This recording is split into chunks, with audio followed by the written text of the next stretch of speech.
You are being called to production? Are we rolling? We need to be rolling. Okay.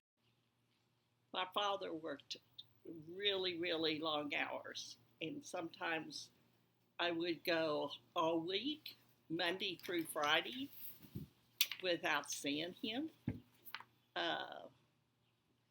because he got up and went to work real early before I got up, and he didn't come home till after it was my bedtime. Uh, but it was during World War II, and we lived out in the country about 10 miles south of town. And because they were not building cars during World War II. And so people took really good care of their cars because they didn't know how long the war would last. So he had all the business he could do, and he did as much as he possibly could. If he told a guy it had his car ready, he stayed until it was ready, just because it became 6 or 7, whatever time. So my dad worked really long hours, and whatever it was needed. That's what I just didn't see my dad that often. So mother was everything, you know. She fed us, she spanked us, she gave us, the do's and don'ts. My father, I don't think, ever touched me once as far as disciplining me. Fighting with my brother. That was usually. Mother would not take sides. It was always my brother's fault. But, of course, but she would never take sides. And she said, if I have to come in, you will both get a spanking. And she was true to her word. But there were many times where I welcomed a spanking just as long as he would get one too. My sister was 5 years older, and she was never around. She was too old. And so I don't remember. I shared a room with my little brother. There was only 2 years difference. And my sister always got the spare room. We'd have a 3-bedroom house. So my parents had one, and my sister would have one, and Raymond and I had one. And that was true when we lived in the country, as well as when we moved in town. It was upstairs there was 3 bedrooms and a bath. There wasn't a bath downstairs, and that was one of the things my dad, first things he did, was put a shower, and out of a closet he had them make a bathroom, because he'd come in from work and he wanted to be able to get into a bathroom and clean up without going upstairs where the carpeting, on the stairs and stuff. So, I guess that's what I remember most. My brother and I fought, but we had lots of fun. Oh, we'd take hikes and go exploring. And if we stayed home, we would play with his cars usually. I could never get him to play dolls. So I played cars. We'd build roads, whatever. I actually liked that better than playing dolls. I never did have. I had dolls, but they were more for decorations. Oh, I love school. We went to a country school, and each row was a grade. And so there were 8 rows, and it was first, second, third through 8th. When you got through with the 8th grade, most people that were farmers did not go on. And if you did, you'd have to go into town or go to Otaha or somewhere. But actually, when my dad moved us out there, we didn't even have a school. They, my dad had the house built that I lived in, and out of the rock that was quarried right there on the land. And my half brother now still lives out there at that house. But my dad also built the schoolhouse, and because he didn't want us riding the school bus, to the next little town. They didn't have that many rural schools like they do now. They're all part of the system, but you didn't have that. There wasn't any government taken care of. So my father wanted us to go to school right there. And lots of times the school teacher, they would hire him, or whoever, I don't know if he was a school board and everything, but they would live with us during the week and then go wherever they lived, on weekends. And but one teacher would teach all 8 grades. So you would have a class in reading, and it would last 15 minutes, and then she had to give 15 minutes to the next, and there were 8 different ones. When I started to school, there was no one else in the first grade. So she moved me up to the 2nd grade, and there wasn't anyone else in the 2nd grade. So I took the 3rd grade in my first year of school, and then they held me back, and I took the 3rd grade again. So it was a lot different than it is now. I don't know if I had one in the 1st, 2nd, or 3rd grade. I just loved going to school. I played school before because I wanted to be like my sister. And I already knew my alphabet, and I already knew mathematics, and I already knew how to count and add because I wanted to do everything my sister did. And besides, Daddy'd come home and he'd reach in his pocket and he'd pull out some change, and he'd say, "How much money do I have?" And if we could tell what it was, he would give it to us.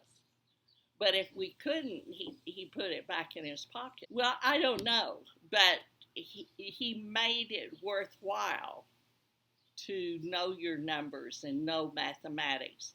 My dad, I remember when I was in high school and I was taking algebra, my dad didn't know what it was called, but he could do algebra in his head.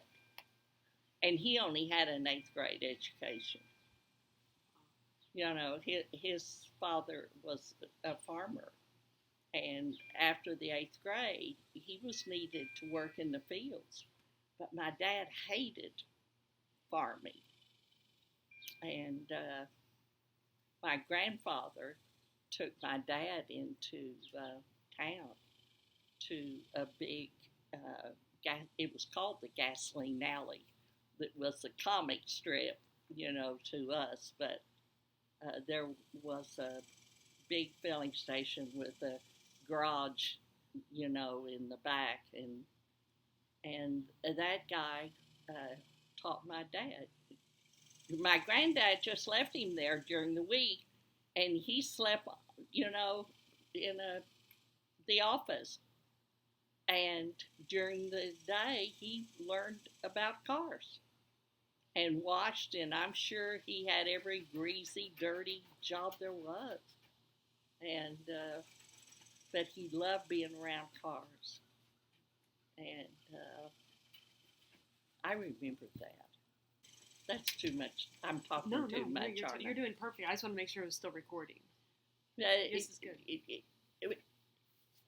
My dad just liked cars. He did not like farming, and he was always building a car. I remember going down when I was in high school to see him. It's usually to get money before I went shopping because no one had a credit card. You either had cash or you didn't go shopping. You could go looking, but you didn't buy anything.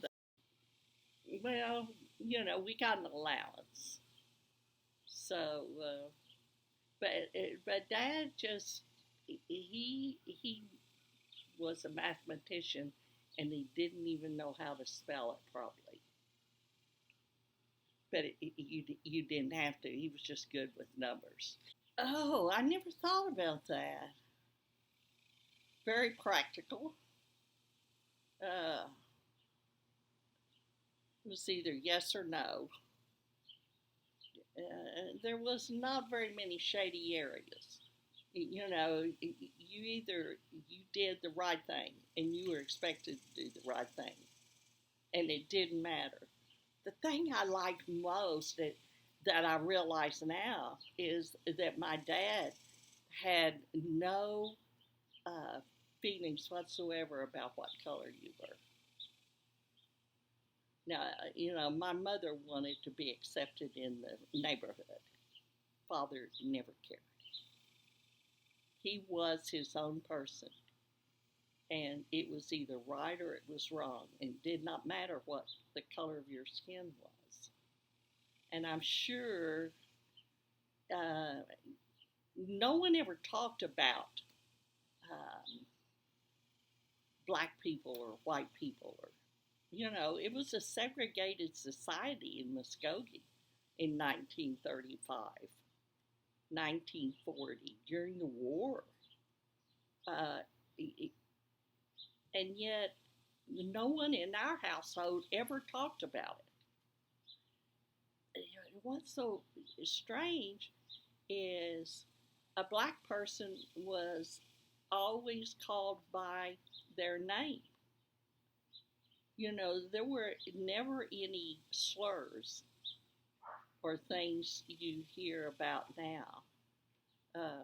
So I just didn't grow up in that kind. Of course, we were poor by some standards, and I guess rich by other standards. We always had a house. We always had plenty of food to eat. We always went on a vacation every year. We never knew when. If Dad got everything out of the garage, he would put a padlock on it and go on vacation.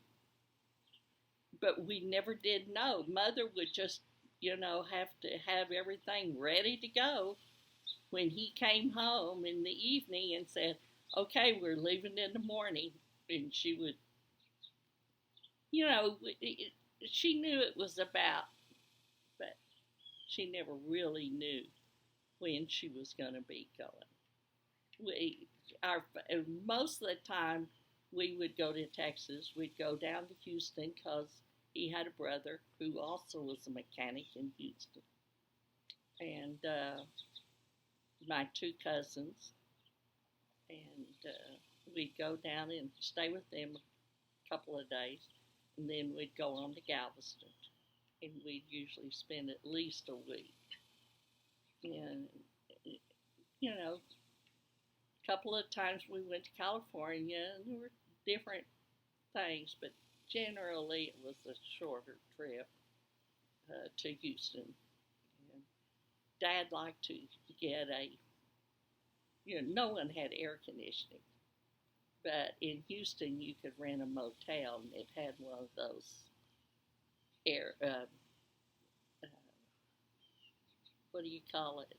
Air conditioning in the window. And Dad would lay in there under air conditioning. That was his vacation. Because, he worked and it was hot. So we would cook ourselves out on the beach before we knew that it was bad for our skin. But that was usually our vacation. We had a lot of fun. My mom was smart. She was educated. She had a 12th grade education. And she was always, what will the neighbors think? She was the opposite of Dad from that standpoint. Dad could care less what the neighbors thought, but my mother cared. She didn't want people talking about her. Her clothes were the cleanest, and her kids were the smartest, and we were properly dressed before we left that house, and she didn't want anyone slurring her rights to motherhood. But when my dad met her, when she got out of high school, she went to work at the telephone company, Southwestern Bell. And that was back when you'd get on the phone and you'd wait until someone would say, "Number, please." And she was the one who was saying, "Number, please." And you told them the number, and she would connect you to that number. And she graduated to doing long-distance phone calls. That was a higher paying job. But I know two of her sisters worked down there, and so when she got up old enough, she went to work at the telephone company, and she was working there when Dad met her. The only story I've ever heard was my dad was quite the ladies' man, and he always had a good car. I mean, Model A, Model T, whatever they were, and he picked up Mom from work. This is when they were dating, before they got married, and he was taking her home. And he saw some chick walking down the street, and he leaned on his horn. Yeah, it was practically sticking out the window. Now, you understand, this was told to me. And apparently, my mother never said a word, but she just turned around and backhanded him to the extent he had to get to a thing to save his tooth. That's how hard she hit him. She never said a word, and he never said anything. But he didn't lean on a horn or holler at anyone ever again. I loved it. I don't know if this story is true or not, but one of her sisters tells it. We all played musical instruments. My brother managed to chicken out because he was the baby of the family. But Dolores took piano lessons. I took piano lessons before I went to school. My parents we had a music room in our house out in the country. We had a grand piano that my dad bought from the YWCA, and that's where they always had a big piano, and that's where, when you had recitals, that's where you'd have them. And they got a new piano, and he bought a Chickering grand piano and had it hauled out to the country. And it was in the music room. And we all of us had to learn music. And it was very, very important. Piano started. My father played the fiddle. Somebody from the Sherwood Music Conservatory in Chicago came and wanted to sell him some for me when I was taking violin. And that man kept saying the violin, and my dad kept saying the fiddle. And he said, "Are you talking about the fiddle?" But he would play the fiddle at the schoolhouse when they would have the pie suppers and the fun times. You know, his parents didn't take him to church. There were no churches out there. And they made their own entertainment. And whatever you played, you got up there and they had a hoedown. Barn racing. Yeah, it was fun. You know, I loved to read. I couldn't read enough books. I loved the library. I don't remember. We roller skated in our front sidewalk or out in the street. There were no planned activities. Mother took us to the Y in the summertime, so we would learn to swim. But and we went in the wintertime too. I remember she insisted that we all know how to swim. She heard of too many people that would get drowned, and she did not. She thought it was important that we all know how to swim. So I don't remember doing anything else. I fell in and out of love. I didn't have a boyfriend until the 9th grade. I was 13 years old. See, everyone else was usually 14 or 15, but because I'd skipped grades. But I didn't care about boys. I remember in the 7th grade, someone asked me to go to a party, and he tried to kiss me, and I just thought that was gross. Oh, that was the last time I would even talk to him. His name was Billy Hicks. But in the 9th grade, I thought kissing a boy sounded pretty much fun. I finally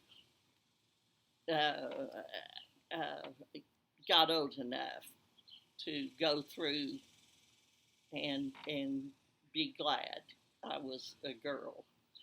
And of course, I was always madly in love with a guy that wouldn't even look at you.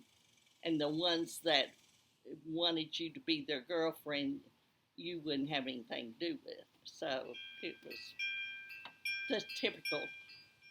Isn't that the way it always is? I graduated from high school in 1952. My mother had died 2 weeks before I graduated. And I was getting ready to go somewhere, and it was in the summertime, and I went down the street, turned the corner, and I heard someone whistle. And I turned around to see who whistled and who was he whistling at, and ran into a parked car.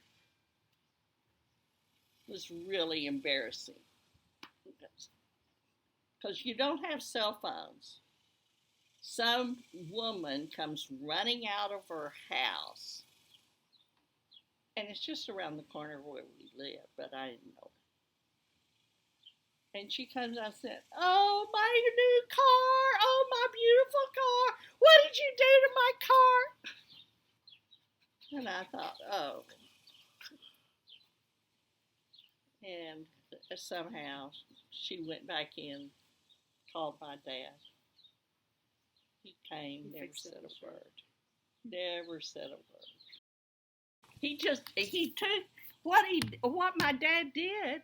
He took me down there, gave me another car, and said, "You go wherever I was going, so I could go ahead and go." And I said, "Oh no, I don't want to go anywhere. Just take me home." But nothing rattled my father. Everything rattled my mother. She was, woo, woo. I'm just like her. You asked about my sister. When I was a kid, my sister was just way too old to bother with me and Raymond.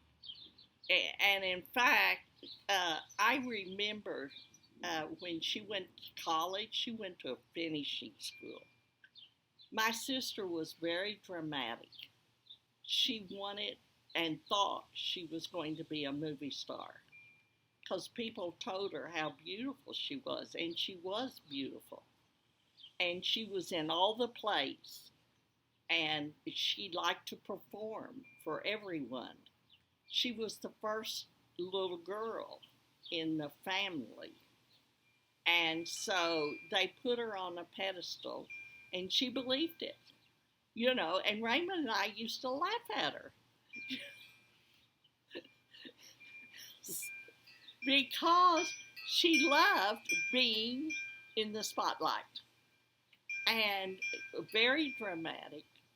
And I'm probably being a disservice. This is my recollection as a kid, 5 years younger, and probably very, what's the word? I was very jealous of her. See, she was beautiful. She got all the accolades. She got to do everything before I got to. So that immediately, I was probably very jealous of her.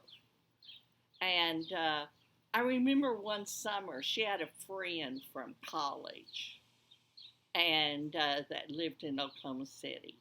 And she went over and, spent a week or spent some time with her. And we went over to pick her up. No one had their own car. And, they lived in this beautiful big house and obviously had, lots of money. And that was the kind of thing Dolores liked. She was always going to be a movie star, be discovered, and end up in Hollywood. And Raymond and I would just give her, just treat her terrible because we'd laugh at her and make her and embarrass her. I think back how she stood us, I'll never know, because we were terrible. But what was so funny is when she went to a 2-year college. It was really a finishing school. You studied French and horseback riding and how to have a nice dinner with the proper utensils, and it was a finishing school. You were not expected to work. And after she graduated, Raymond and I went up there for graduation. She really begged Mother and Dad to leave us at home, and because we cramped her style, and no wonder she couldn't stand us. I don't know why she was so nice to us, but we were awful, just awful. And I finally realized how awful we were. But she came back and got a job. But here again, she's beautiful. She has pretty clothes. She spent her money on clothes. I would steal her clothes and wear them to school after she had left for work. And there wasn't anything she could do about it. And she wouldn't even know it until she got home from work and saw that I had taken one of her expensive blouses and got ketchup going down the front. And, it was just, I really am surprised she did not kill me. I have no idea why. But after all of these ideas of grandeur, Merle, the guy she fell in love with, came back from the Army. He had gone to war after getting out of high school. So he comes back and goes to OSU in wherever down here, no, not in Stillwater. It was a school where he learned to, it was south of here. I can't think of it. But it was where he learned to be an electrician. And he was in that for 2 years and came home and went to work for an electrical company. And that's who she fell in love with. And Merle was just as plain every day as the dollar in your pocket. He was the last person in the world. And I guess she got through with that. She fell in love with him and was happy as a lark all the years. So, Didn't you say you had a thing for Merle? He was a good-looking guy. Oh, yeah. I told her, I said, if you don't marry him, I'm going to. Oh, I just thought Merle was the cutest thing in the world. And he was.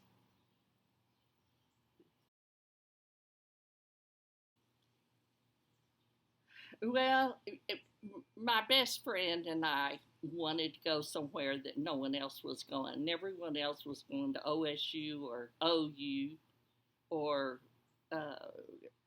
over here over in Arkansas. Most of the people from Muskogee went to one of those three. And we wanted to go somewhere different. So Evelyn and I were going to go to Texas Women's University. And I signed up first, and my dad paid the money. And Evelyn reneged, and she met someone from Chakotah or somewhere, and he was going to Northeastern, and she ends up and goes and backs out. So I go down there, and I'm already pissed, I know no one. And they gave me a roommate. Virginia was from Arkansas, but it was right on the border across from Memphis. And anyway, I had another roommate to start with, and I forgot. We took one look at each other. I smoked, she didn't. I was not a goody two-shoes. She was. We could tell right off the bat we weren't going to. And so we joggled around and we changed roommates. And I ended up with Virginia. So most of we all smoked in 1952.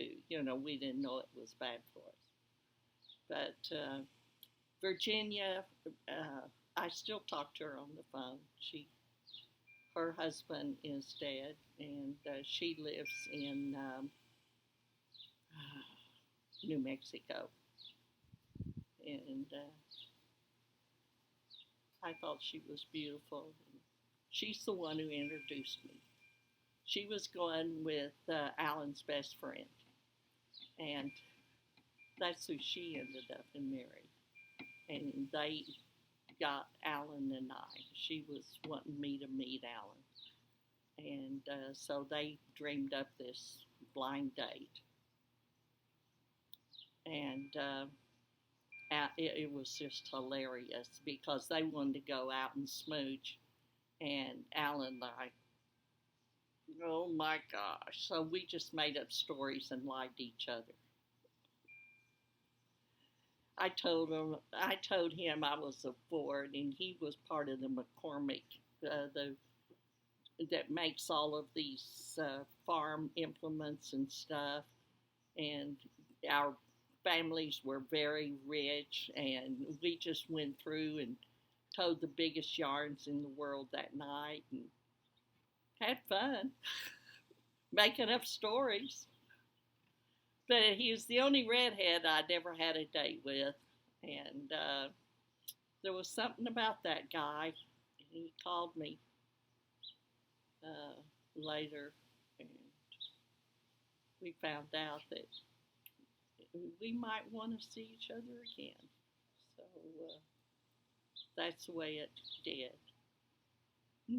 I'd been going with him for about a month or so, and we went to,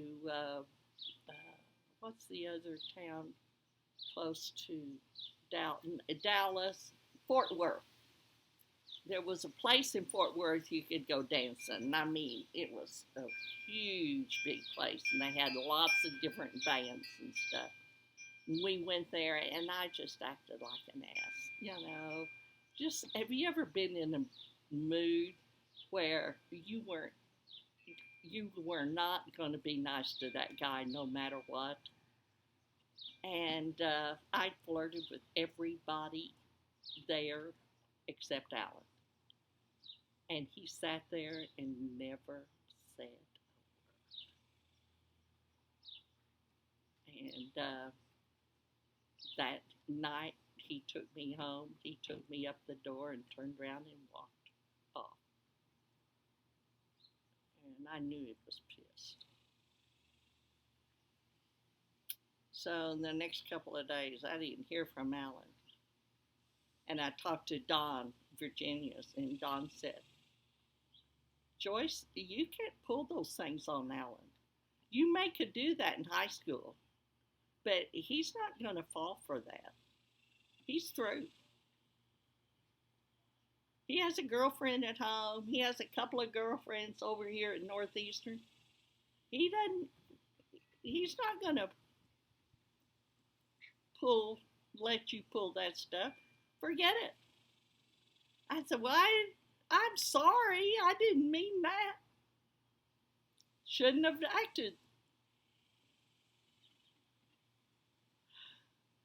So he made me wait a week or two, and he called and asked me for a date, and I never treated him bad again.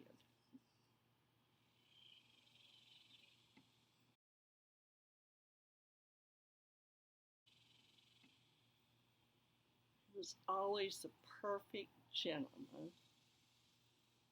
I don't know. Yeah, that was important. He always did the right thing. Most of all, I could trust him. I could say no, and he took it. Yeah, I could say yes, and he treated me nicely. But I trusted him. And then I went to Blooming Grove. Now, I knew Blooming Grove was a little bitty town. We have lots of little bitty towns in Oklahoma, so that was not. I think they were all in shock. His father had never had anyone argue with him. He could not. The first time that I disputed his word, it got deathly quiet in the room. Everyone was waiting for Papa to have an explosion, but he never did. So you pushed it. Well, that was just me. If I disagreed with anyone, I would say so. That was all okay as long as it wasn't Grandpa you were disagreeing with. He could say, the sun is pink, and you'd say, it sure is. No one ever disputed Papa's word except Joyce. Did Granddad warn you about that? No. Not really, but, you'd have to be really dumb not to catch on to that. Tell me about the time you told Papa Mac you didn't want any vegetables. Oh, well, that was probably that first weekend. Sunday at the McCormick's house was a dining room affair. And all of the plates were stacked at Papa's end of the table. And all of the food was there. And he would pick up a plate and put the food on it, and it would be passed around. And I've forgotten now what it was, but it was something I didn't want. So when he got ready to fill my plate, I said, I don't care for any so-and-so. And he just paused a few seconds. Did not look up. And then proceeded to give me twice as much. No one said a word. A little different than your family? No one cared at my family. And we all served ourselves. You passed the food around at my house. It was a different household. Papa was in the McCormicks ruled the house. My father, maybe he did, but I never saw him. So Mama ruled the house. Dad, the only time he had lunch with us was on Sunday. He didn't come home for lunch. You see the difference? Papa, a town was 150 white people, and they didn't bother counting the others. Black people did not go to school in 1950, or they didn't go to the white people's school. Most of them were uneducated because down there in that little town, the black people never had an opportunity because they weren't allowed in the schools in South Texas. So it's kind of hard to get an education. Now, thank goodness we finally turned things around, but for a long time, that's just the way it was.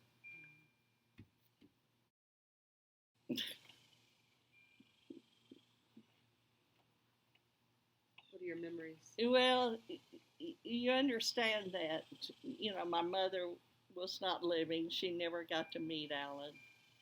And, I think it's going to be a great reunion. Or probably already has. And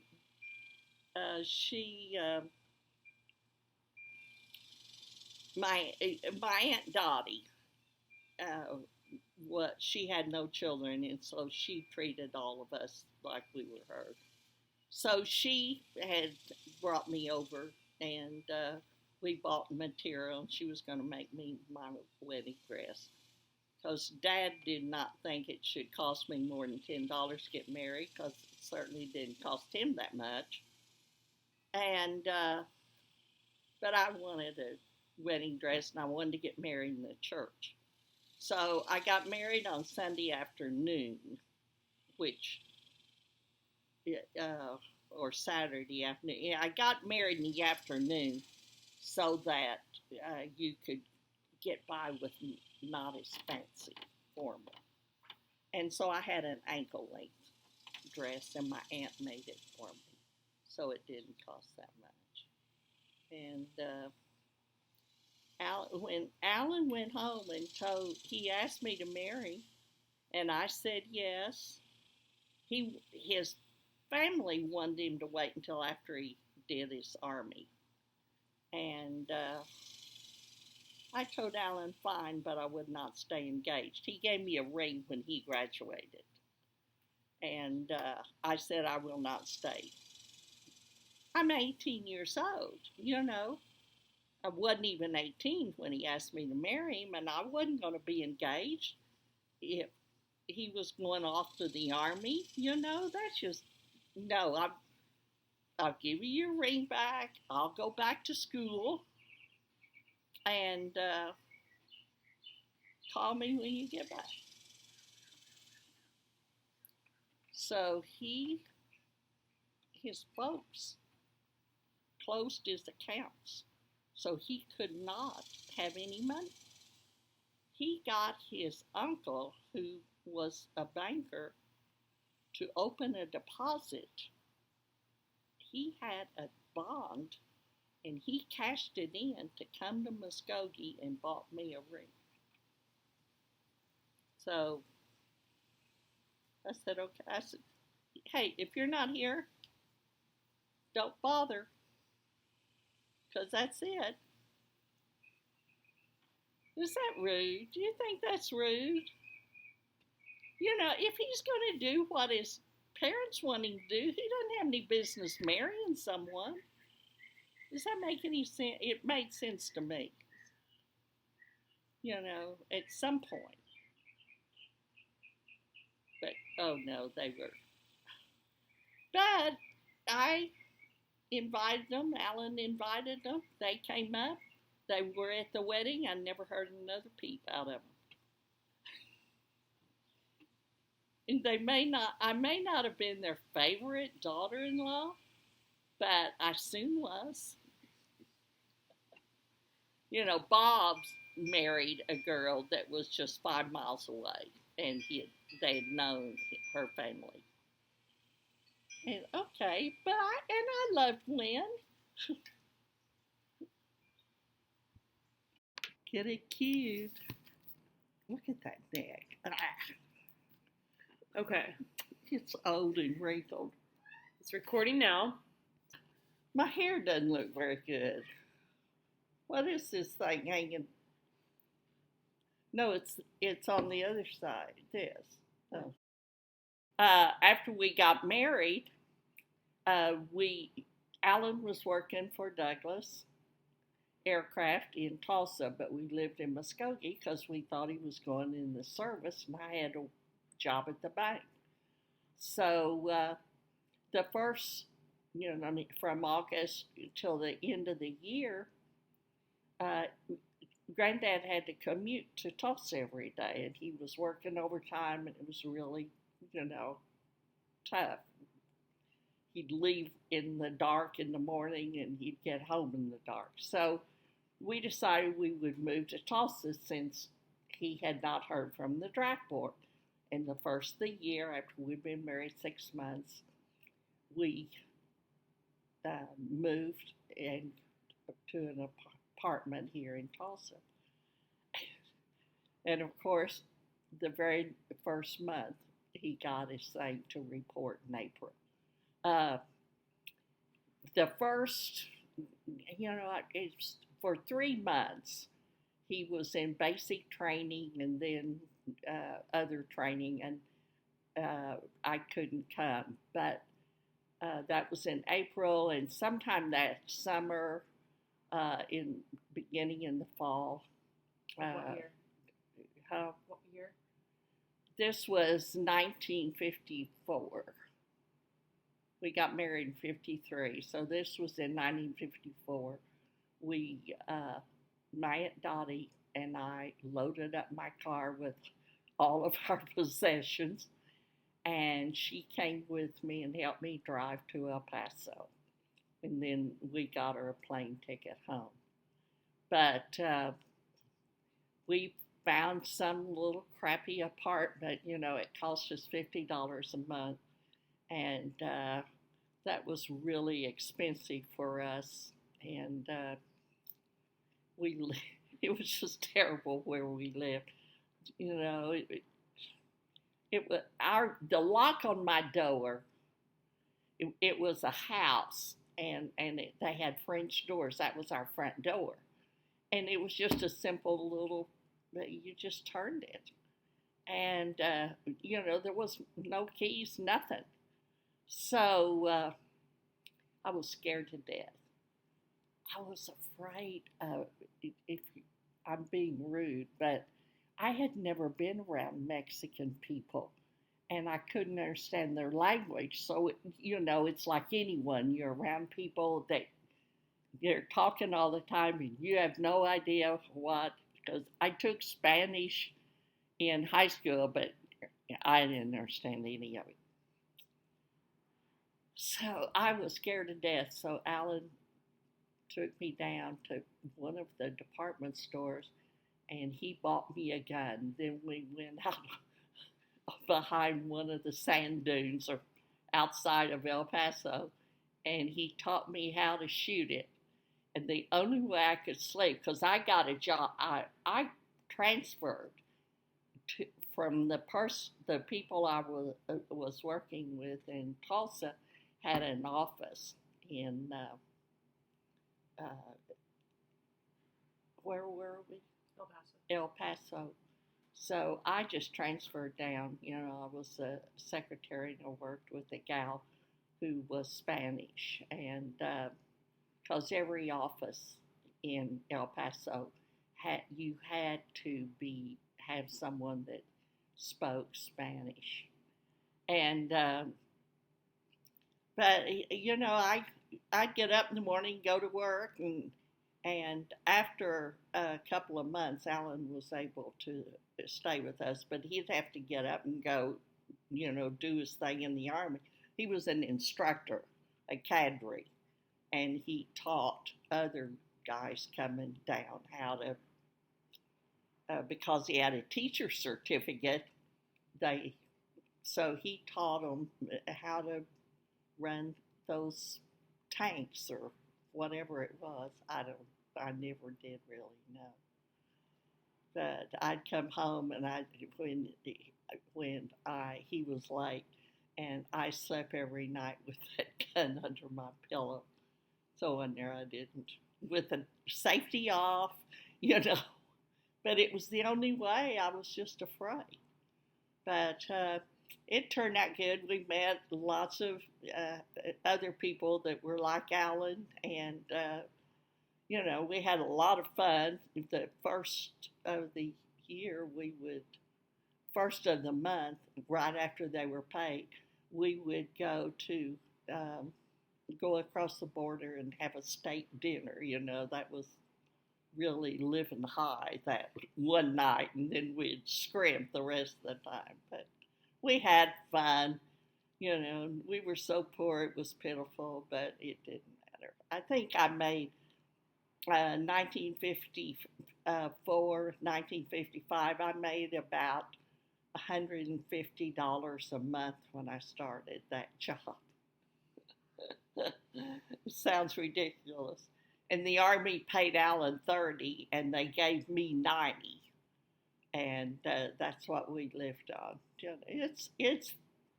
It's funny. It's all relative. Everything was cheaper. You could go out and eat cheap. I remember there was a place across in Mexico that we could get a steak dinner with a drink, and I think it cost $5. You can't do that today. Oh, well, I didn't know it at the time, but I was pregnant when we loaded up the car and headed, we were going to go by and see his folks. And I was really not feeling good, and we stopped at some kind of spent the night outside of Fort Worth, and I was really sick. I just was not feeling good. We got to Alan's folks, and the next day I had a miscarriage, and they put me in the hospital.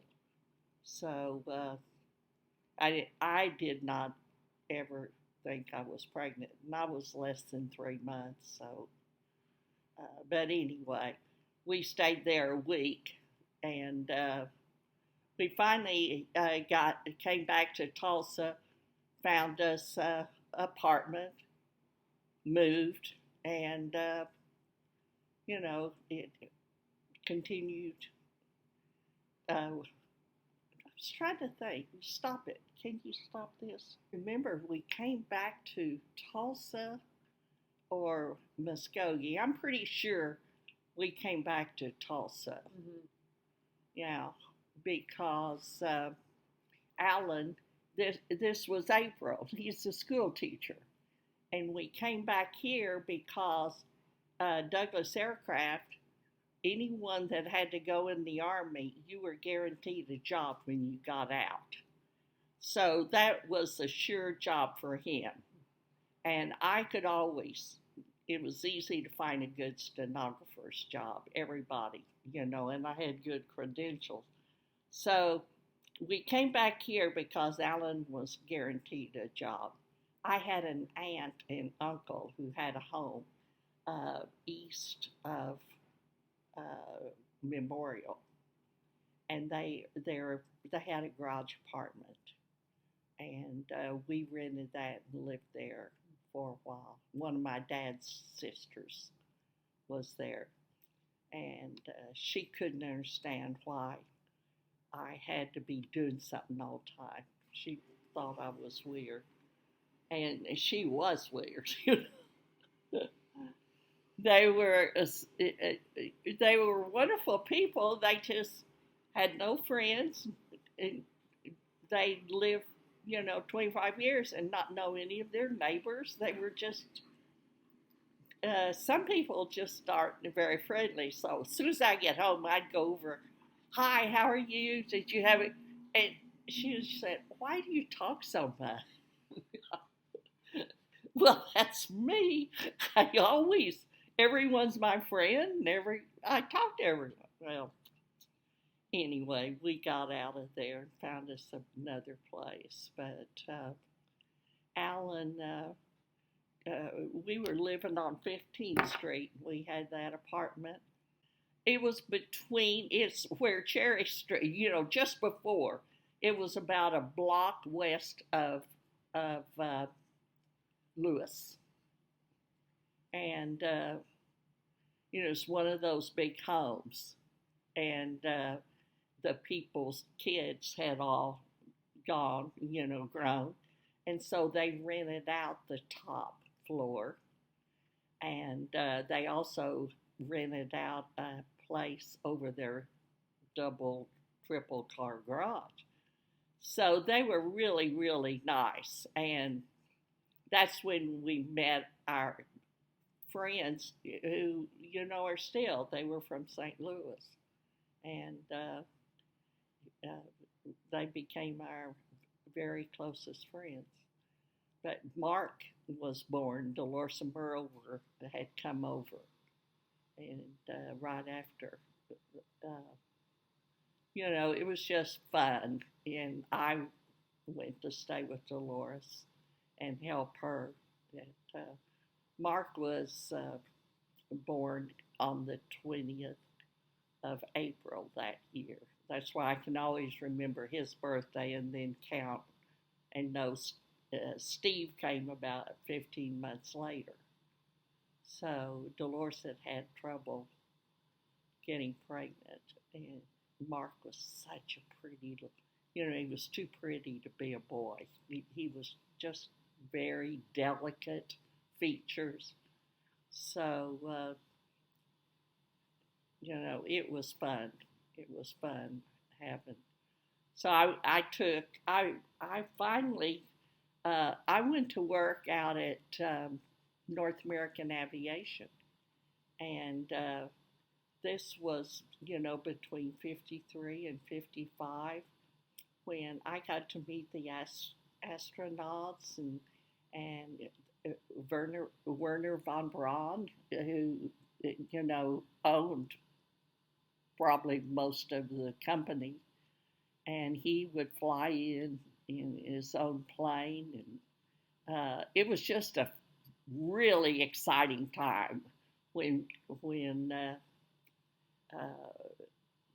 we were going to the moon, and I got to meet all those people that were, and of course, North American Aviation was helping, fly them. Their big one company was in the Los Angeles area somewhere, but it was pretty big here. We had probably 6,000 employees, and I was ended up after about 6 months secretary to the president.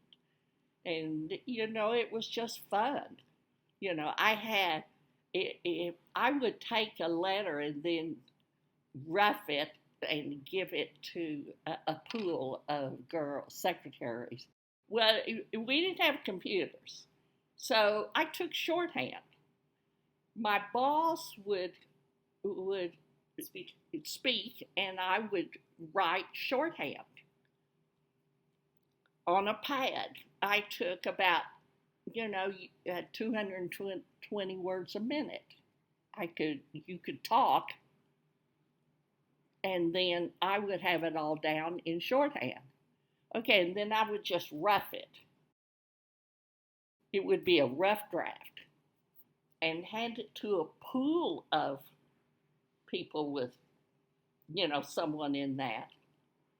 And they would put it in the proper format, give it back to me.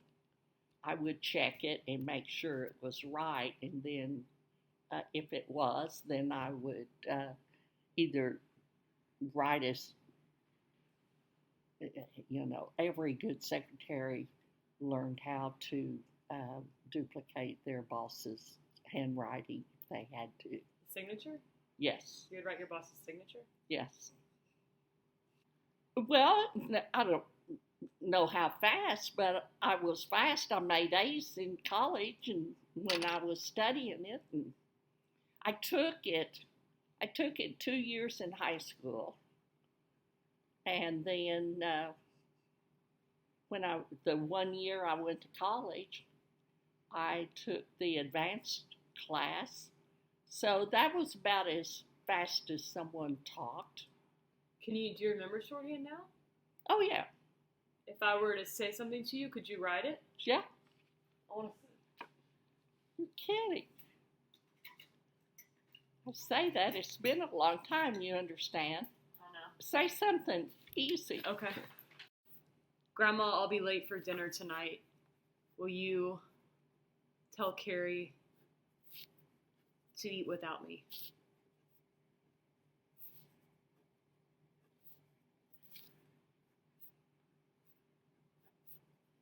I can't do it very fast anymore.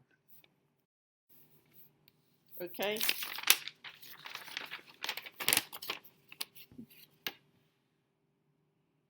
There it is.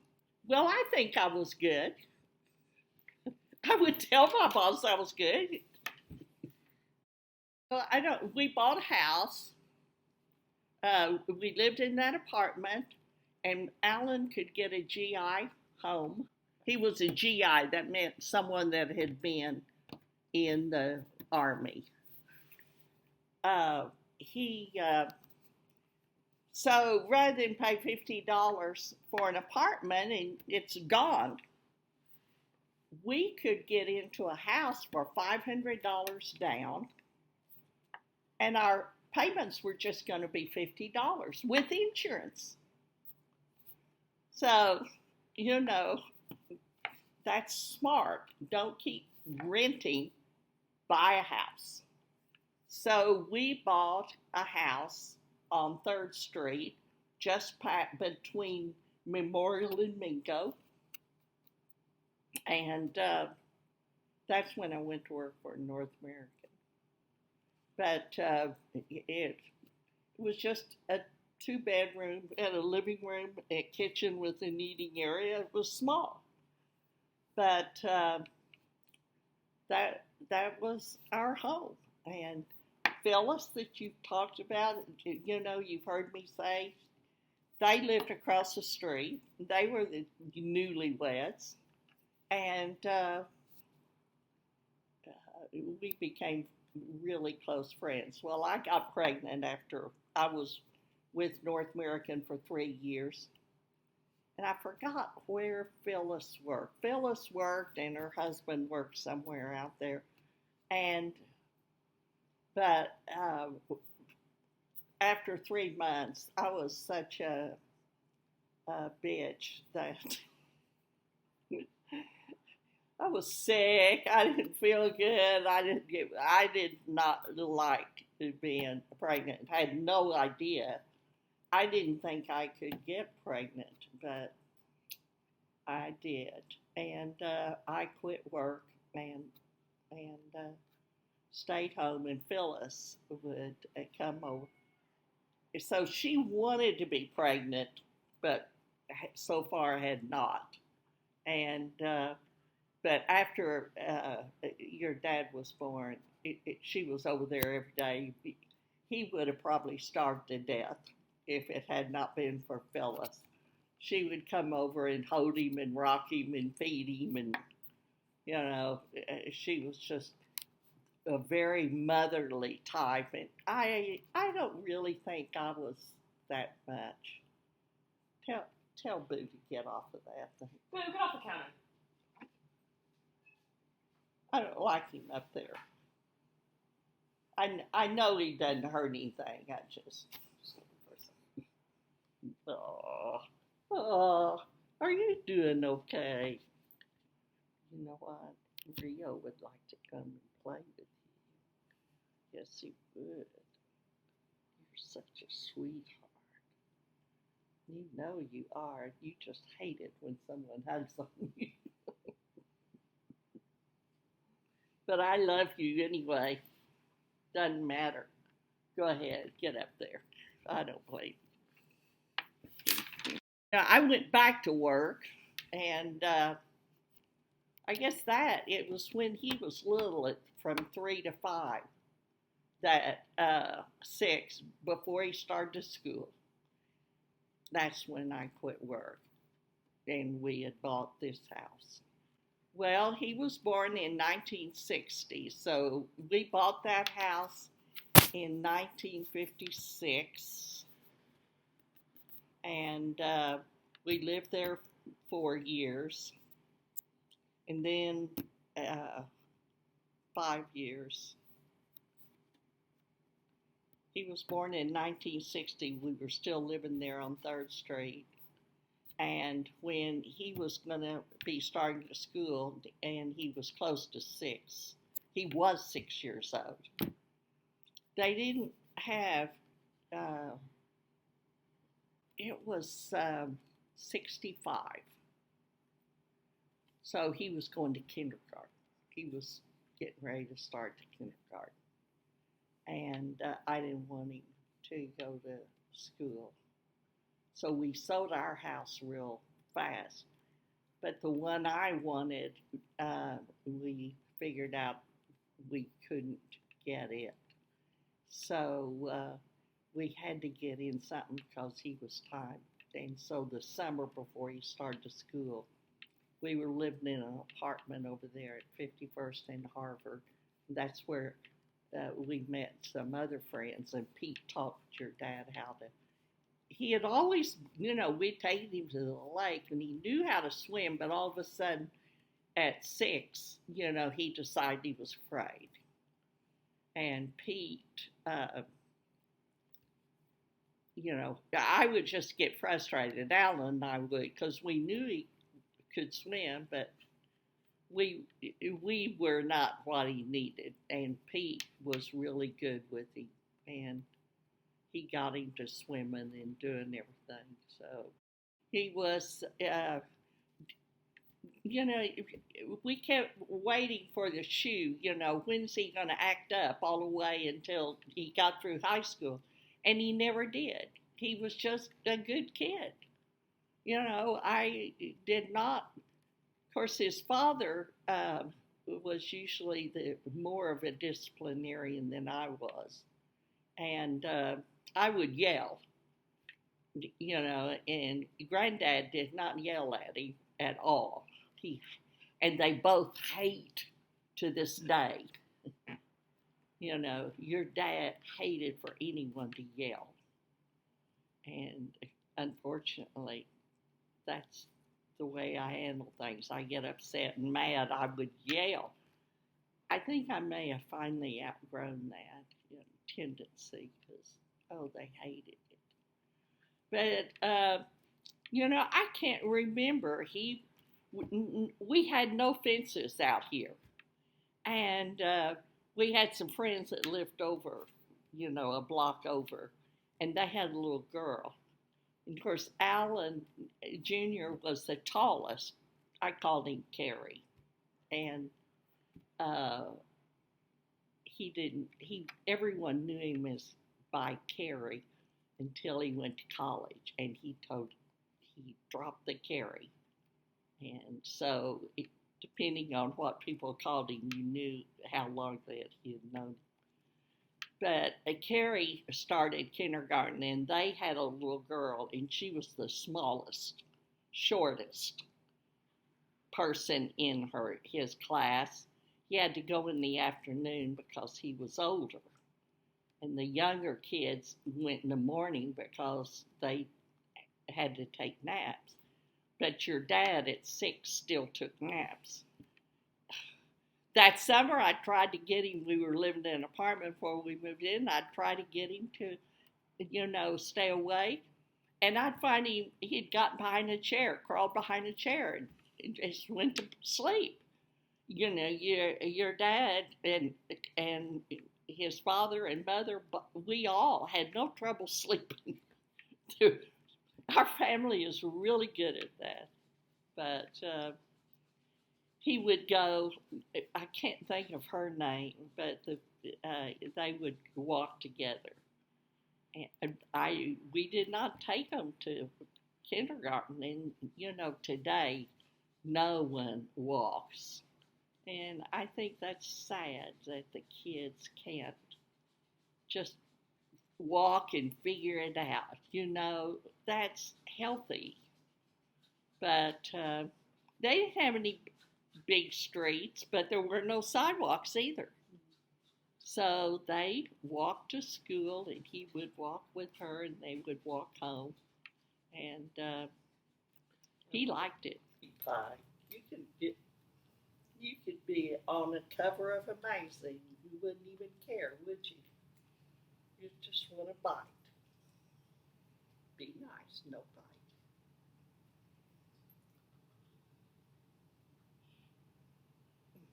It's all you can do to stand it. Look at that sweet baby. Look at that sweet baby. Yeah. Well,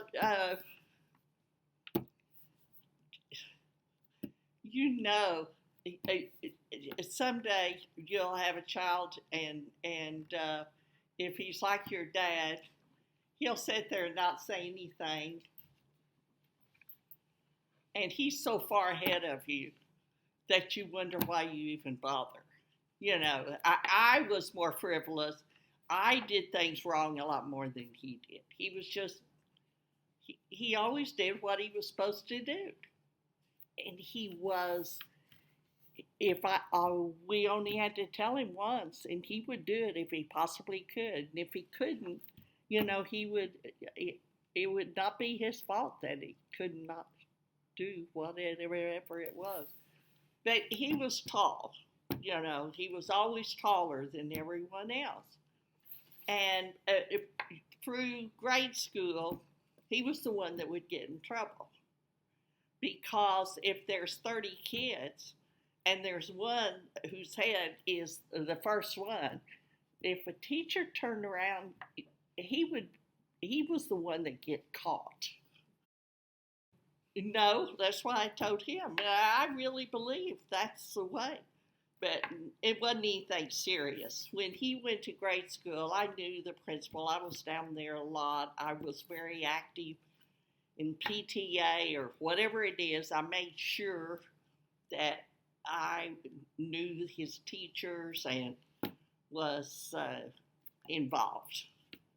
And we never really had any problems whatsoever. He went through the 6th grade, but the coaches would take one look at him. And what is that? Dr. Pepper. Yum, yum.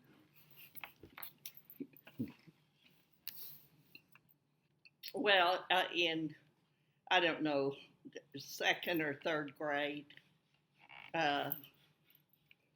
Alan, your dad wanted to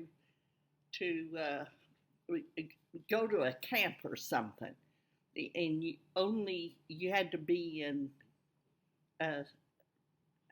get down. Boo! Get down. Get Boo. down. He knows it's wrong. But there wasn't one, and so no mothers wanted to be a den mother. So I just was the den mother. Well, every week I would have 5 to 8 boys over here doing craft work. They would make things and color them, or I would haul them all in the car. You know, we didn't have seat belts back then. And we'd go through an ice cream factory or go see something. And, but anyway, I had a lot of fun.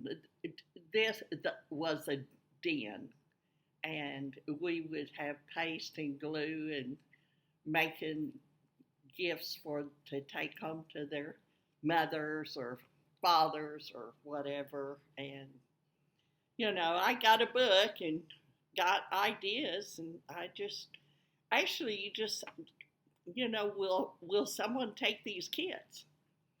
And so every time a new one came in, no one else, if there were any other groups that they could join, the the person who led it would not take any more kids. Well, I ended up with a lot of kids because I said, if you want to come and you obey the rules, you could come.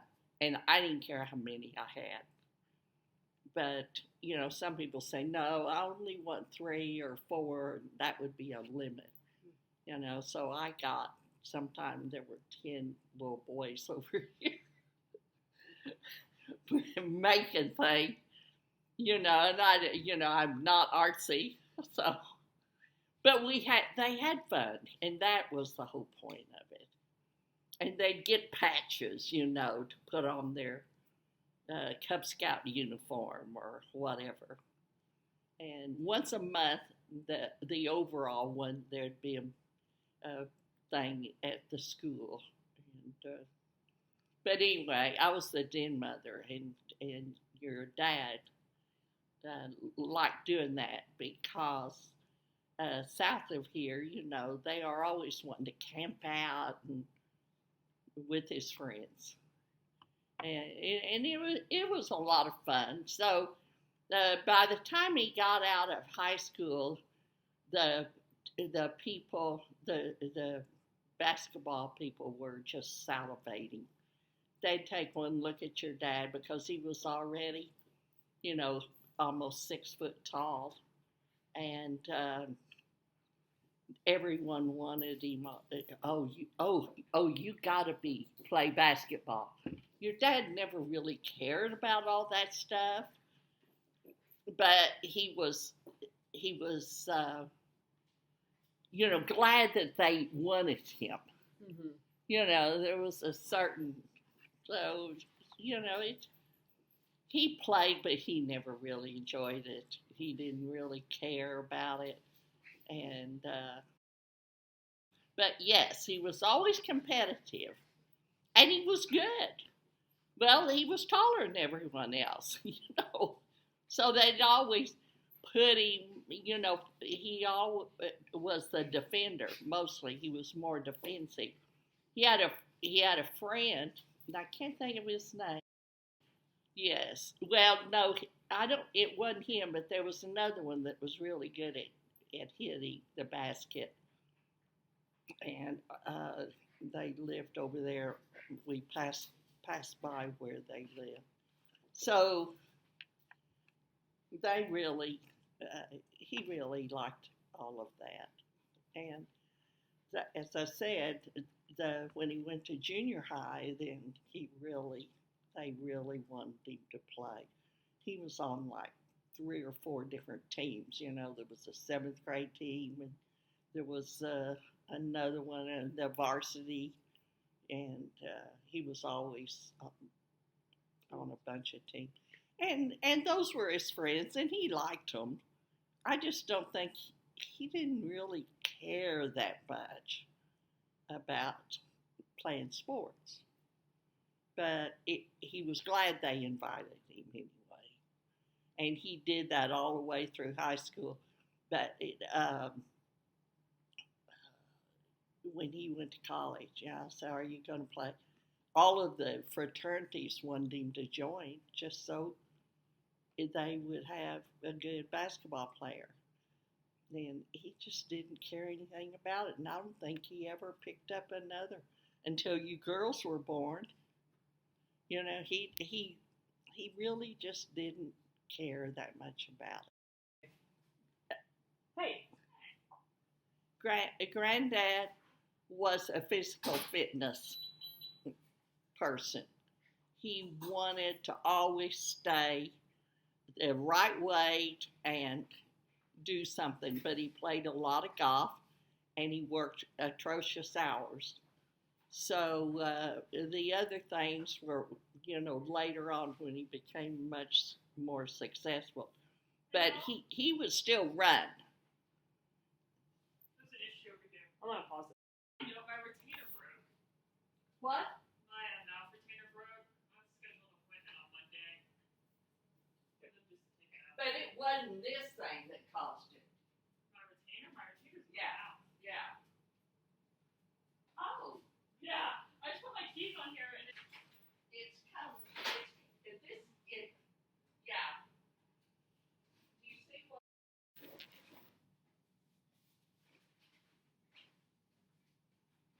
this is supposed to be artsy. It's been some B-roll here.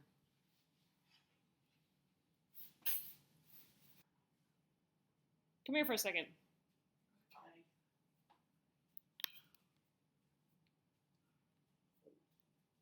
What? Come over here by Carrie. Oh. Hi. Hi. The three amigas. Oh.